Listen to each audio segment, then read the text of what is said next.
pense que si on est ici, c'est pas pour rien. C'est pour chercher toujours plus, toujours plus haut. Toujours être premier. Bienvenue en France, sur le circuit de Nogaro pour le Challenge 2026. Une compétition sur laquelle 4 équipes et 8 voitures vont s'affronter. C'est une course à but pédagogique pour les jeunes en formation à l'école de la performance. Là, je regarde vraiment l'objectif, je clappe devant moi, ok, et je me présente. Je suis Guillaume Pantène, directeur de l'école de la performance.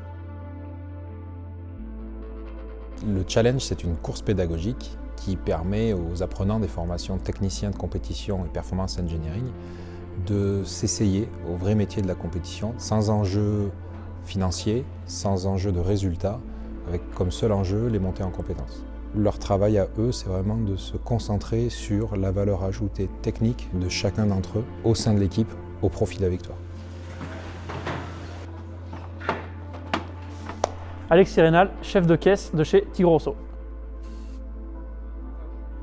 Question de challenge, je suis venu chercher également surélever mes compétences. Je pense que si on est ici, c'est pas pour rien, c'est pour chercher cette toujours plus, toujours plus haut. Je me suis donné comme objectif d'être chef de caisse, s'occuper d'une caisse, être responsable entièrement d'une voiture.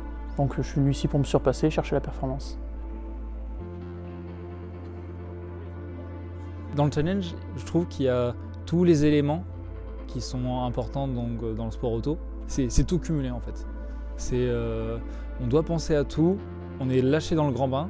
Le seul moyen d'avoir une réponse, c'est de se démerder. Je trouve qu'on n'a pas assez le temps pour le préparer, mais en même temps, on peut pas demander plus. C'est ce qu'il faut et c'est juste qu'on subit.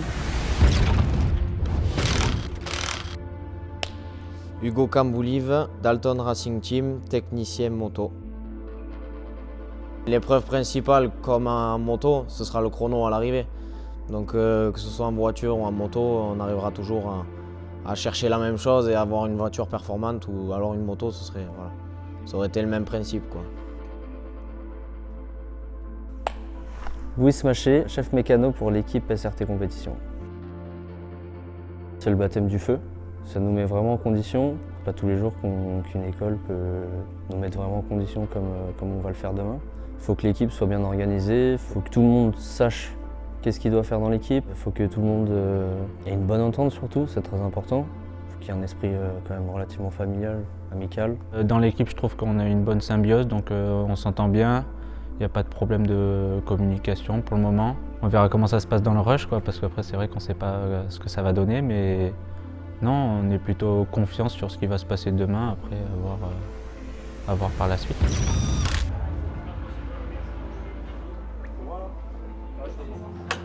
C'est la première fois, et potentiellement pour certains d'entre eux la dernière, où ils ont la main mise sur l'entièreté des décisions autour de l'événement.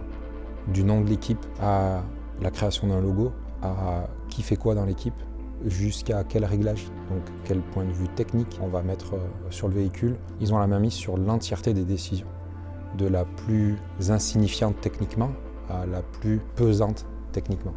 Et ça leur donne vraiment quelque chose d'unique.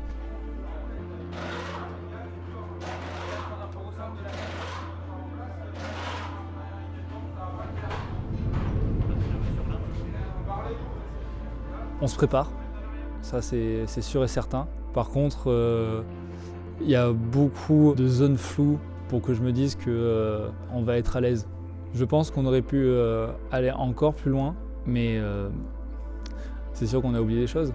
On va tout le temps avoir une mauvaise surprise, c'est sûr et certain.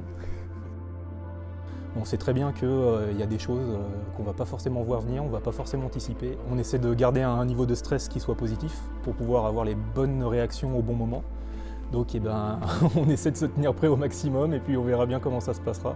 Et du coup on essaie d'anticiper tout ce qui peut être technique du mieux possible, avec une bonne communication et puis un stress positif. Le challenge, c'est on va dire le concret. Il va y avoir des vrais enjeux, une victoire à jouer, une pole en qualification. Toute la partie technique, on va dire, qui va être mise en œuvre, va être très importante pour la course de demain. Honnêtement, aujourd'hui, j'ai vraiment zéro pression. Mais j'attends quand même pas mal la journée de demain pour voir comment les choses vont accélérer. C'est-à-dire qu'aujourd'hui, pour l'instant, je me rends peut-être pas encore compte de comment ça va être demain. À l'heure actuelle, ça va très bien. Pour l'instant, pas de stress. On verra ça demain matin. Je pense qu'on va pas beaucoup dormir. Je pense que tout le monde a une petite appréhension, forcément, avec la course. Mais rien d'anormal et ça peut faire que du plus pour demain.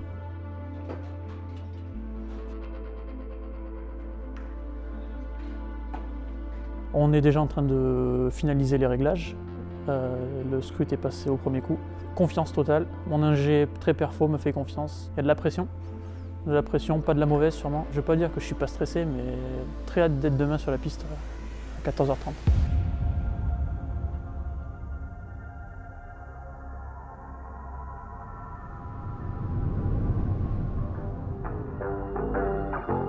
Nous y sommes. C'est aujourd'hui la compétition du Challenge 2026. Toutes les équipes sont là, depuis avant l'aube, pour finaliser les moindres petits détails.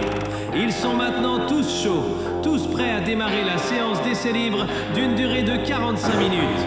C'est là que les pilotes vont pouvoir prendre leur marque avec la voiture et que les équipes peuvent tester leurs réglages.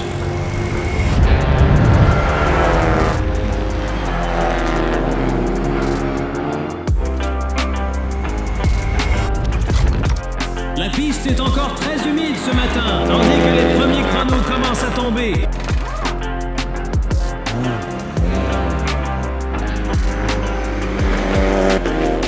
La numéro 2 a fait une sortie de piste.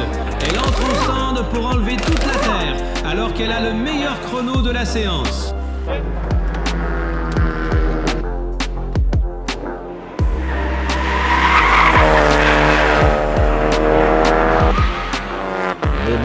Des belles galères, mais on s'en sort quand même. On a une voiture qui a fait 3 tours puis qui a fini dans le bac, donc on a commencé par un peu de nettoyage. Puis après, il a fallu enchaîner pour pouvoir être à l'heure pour la qualif, donc on n'a pas trop traîné, quoi. Stressant en disant que ça commençait mal. Et au final, on finit par se comprendre, quoi. Donc ça commence à dérouler. Hier, je disais qu'il fallait se tenir prêt aux imprévus. Ce matin, on a eu des petits imprévus, des délais à tenir qui étaient un petit peu plus compliqués que ce qu'on avait imaginé. Donc la pression a commencé à monter un petit peu. Puis les erreurs ont commencé à se faire un petit peu. Donc vite se pardonner, vite reprendre la tête froide et vite se remettre dans le match. Les équipes ont qu'1 heure pour analyser leur session d'essai libre et préparer leur voiture pour la qualification.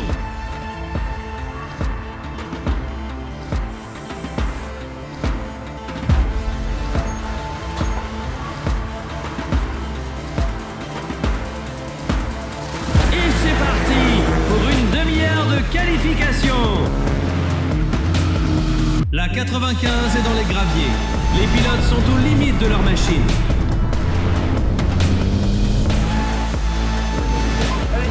Pour le moment, ils sont 4 dans la même seconde. Il ne reste plus que 2 minutes.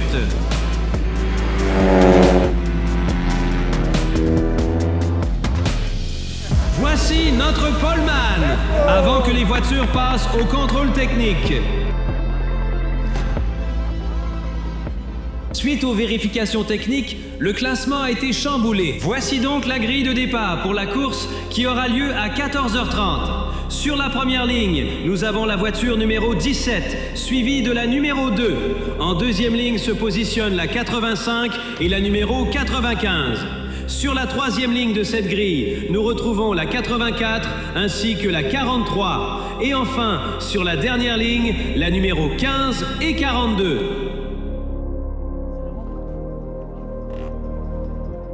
Là, on est à la pause de midi. Ce matin, on a commencé par faire les briefings, que ce soit les briefings officiels comme les briefings pilotes et team manager. On a enchaîné avec une séance d'essai qui a permis aux différents pilotes de tester la piste. On a enchaîné assez rapidement avec les essais qualificatifs.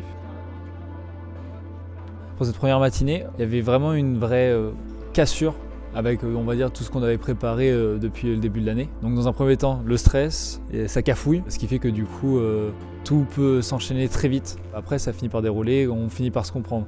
Disons que techniquement, ça a été. Après, par contre, la gestion du temps et de la communication, elle a été assez compliquée ce matin. Mais bon, là, on va bien se briefer avant le départ, parce que là, ça va être crucial. Sinon, les pit stops, ça va être compliqué.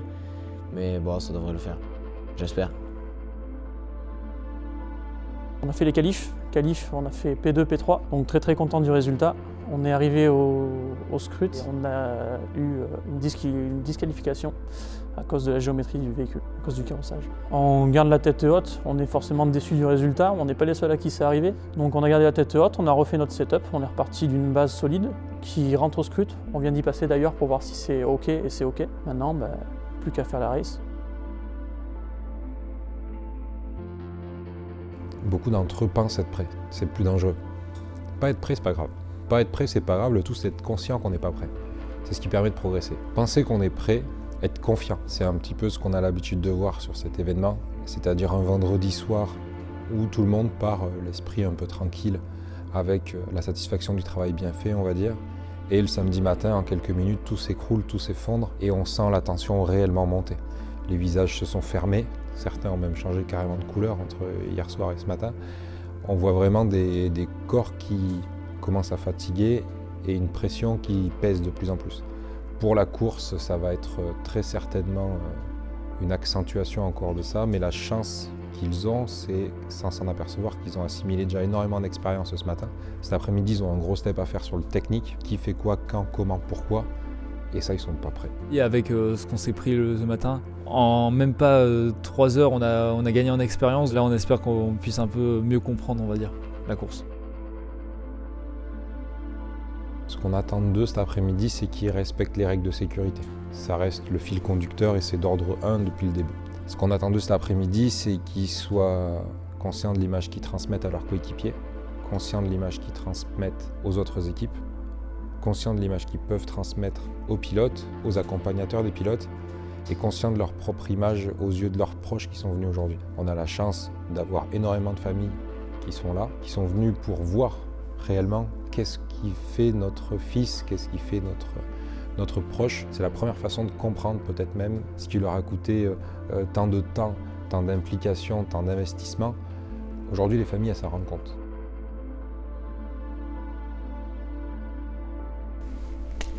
Vanessa, maman de Luis Maché-Gonçalves, technicien à l'école de la performance.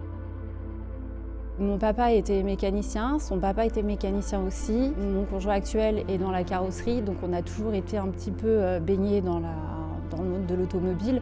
Après, aussi précis, non. Mais Louise, depuis tout petit, voulait être sur les courses automobiles. Justement, j'étais quand même contente qu'il puisse aboutir à son rêve, en fait. Donc Gaëtan Rénal, donc je suis le papa d'Alexis Rénal. Le fait d'être sur cette journée, c'est un truc qui est vraiment bien pour nous et pour lui. On voit ce qu'il fait, ce qu'il aime, même jusqu'au point où il ne nous voit même pas en fait. Il est dans son truc, dans sa bulle. Il nous a toujours pas dit bonjour d'ailleurs. Il est à fond dans son truc. C'est son élément quoi. Donc nous on le connaît pas cet élément, donc on découvre aussi. Tout ce qui est réglage, préparation, échange avec le pilote, avec les ingénieurs, avec les techniciens. C'est vraiment un truc à voir. Je pense que demain ça va être le gros repos quoi. Ouais, demain ça va être la soupape. Là je suis même pas sûr qu'il ait mangé entre midi et 2 parce qu'il était en train de régler les voitures. Mais il est à fond, mais on voit l'équipe est vachement soudée. C'est vraiment un sacré échange quoi. C'est leur passion quoi, commune. C'est une chance pour nous de pouvoir y participer. Ça nous permet de voir nous aussi parce que bon, on n'est pas grand chose en fait et que voilà, se rendre compte que c'est beaucoup de travail, ça se joue à beaucoup de choses en fait et que c'est une grande équipe, le travail en équipe, plein de choses que on ne connaît pas. Émouvant de le voir dans son élément, c'est ce qu'il aime donc on va essayer de faire qu'il fasse sa passion quoi. Je pense qu'à partir du moment où votre enfant il vous dit c'est ça que je veux et c'est vraiment mon rêve. Mais en fait, vous y allez et puis vous dites, voilà, on verra. Moi, je me suis dit, vas-y, fonce et puis on y va, quoi. Mais ce qu'on fait, ça n'existe pas s'il n'y a pas des gens qui rêvent et s'il n'y a pas des gens qui croient dans les rêves de leur enfant ou de leurs proches. Il a suivi un ancien élève, enfin, du coup, il s'est inscrit à la sélection. J'ai dit, bon, je vais t'amener à la sélection. 4h30 de route, je ne savais pas où c'est que c'était Nogaro en plus. Je l'ai amené à la sélection, ça s'est super bien passé. Il s'intéresse, il cherche, il va chercher les éléments qu'il a besoin. Le directeur il a demandé de faire des recherches sur tout ce qui était châssis et ainsi de suite. Il a acheté des livres, il a bouché, il a regardé sur internet, il a fait son truc. Je sais que c'est son univers, c'est très important pour lui. Je suis assez convaincu que beaucoup d'entre eux ont dû regarder où c'était Nogaro sur la carte, parce qu'ils ne savaient pas où est-ce qu'ils allaient, mais ils savaient que c'était là qu'il fallait qu'ils aillent. Et les parents, ils nous ont fait confiance. Les jeunes, c'est facile pour eux, parce qu'ils sont conscients qu'en nous faisant confiance, ils vont atteindre leur objectif. Ils vont se donner les chances d'atteindre l'objectif. Mais je reste convaincu qu'il y a beaucoup de parents qui ne comprennent pas l'objectif. Et qui envoient les jeunes vraiment chez nous, en nous faisant aveuglément confiance. Ça leur coûte. Et je pense qu'aujourd'hui, ils se rendent compte de beaucoup de choses. Qu'est-ce que je pourrais dire? Une petite phrase pour lui? Non, mais si je dis ça, je vais me mettre à pleurer. Non, c'est important pour lui et je suis très fière de lui. On est très fiers de lui.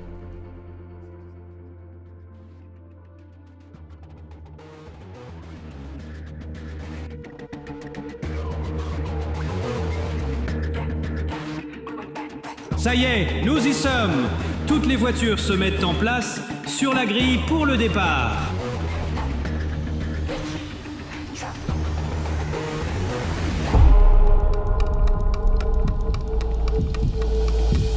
Et c'est parti pour ces 2 heures de course.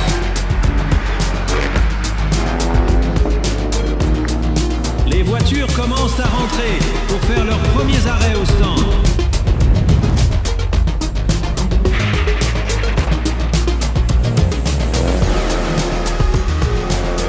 La numéro 43 est au ralenti sur la piste. Une panne d'essence apparemment. Ça va box.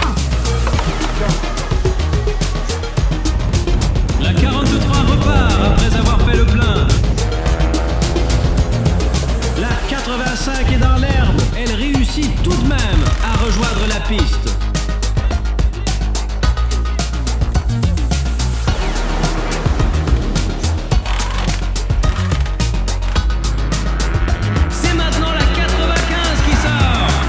Safety car, alors que nous venons de passer la mi-course.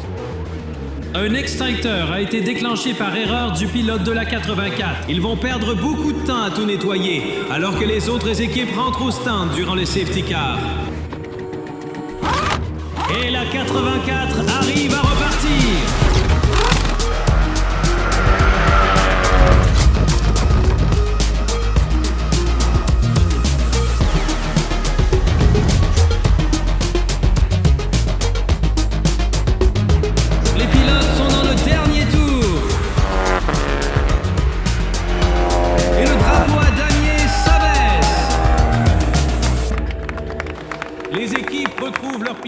Et ils célèbrent leur course.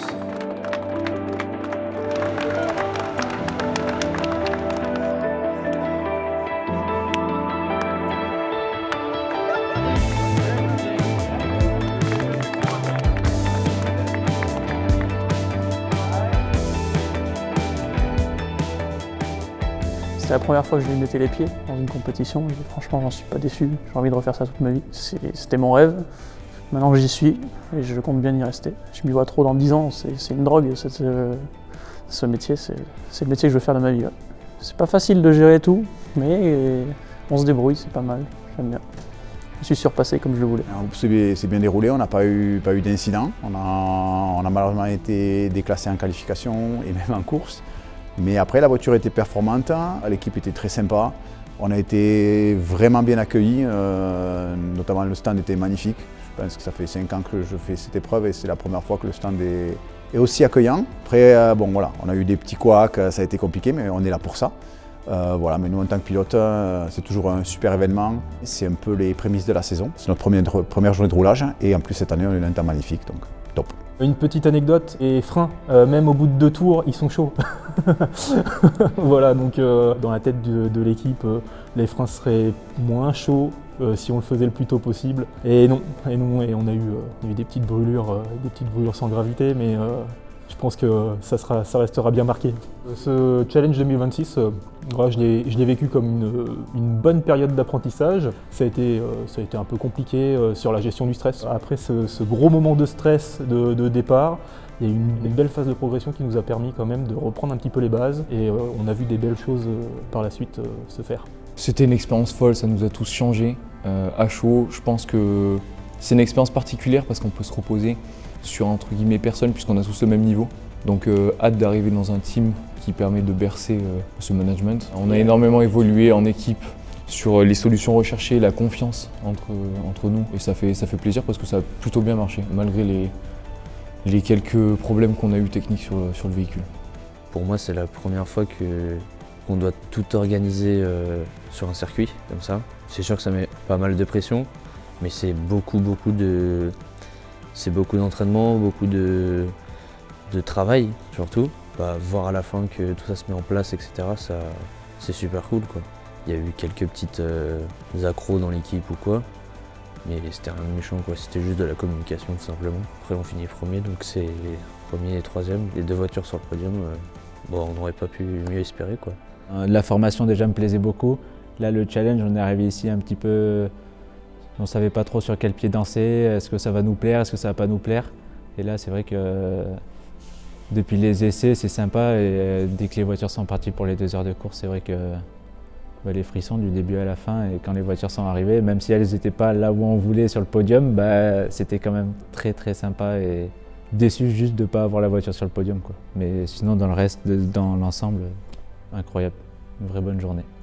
L'après-challenge, c'est l'occasion pour eux de faire le point sur ce qui a surtout pas marché et voir qu'est-ce qui a marché chez les autres, pour qu'ils puissent apprendre aussi des autres. Tel élément n'a pas fonctionné à la hauteur de nos espérances. Si on devait le refaire, qu'est-ce qu'on changerait pour que ces éléments-là marchent mieux, sans pour autant que ce qui a marché, ce qui nous satisfait, soit amputé d'une certaine façon.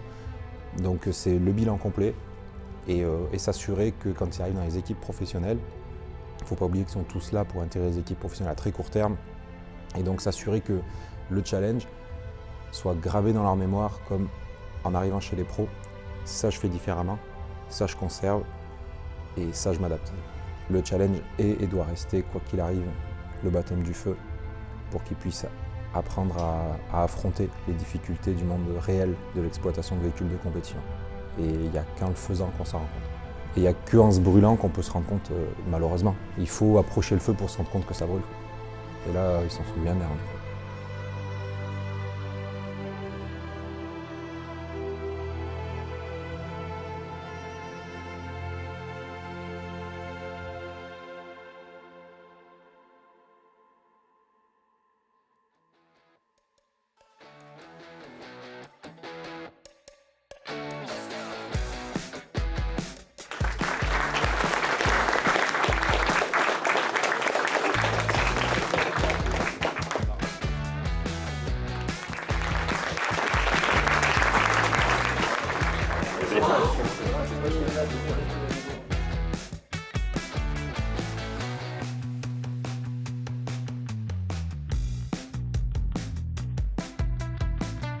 Une anecdote, le bordel. C'était le bordel. C'était quelque chose quand même.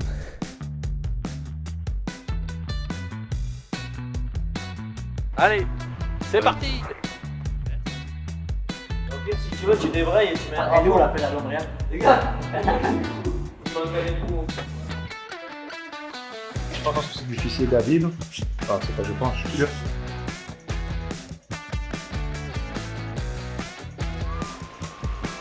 On est prêt pour le départ du challenge de l'école de la performance. On évite ce studio. C'est parti.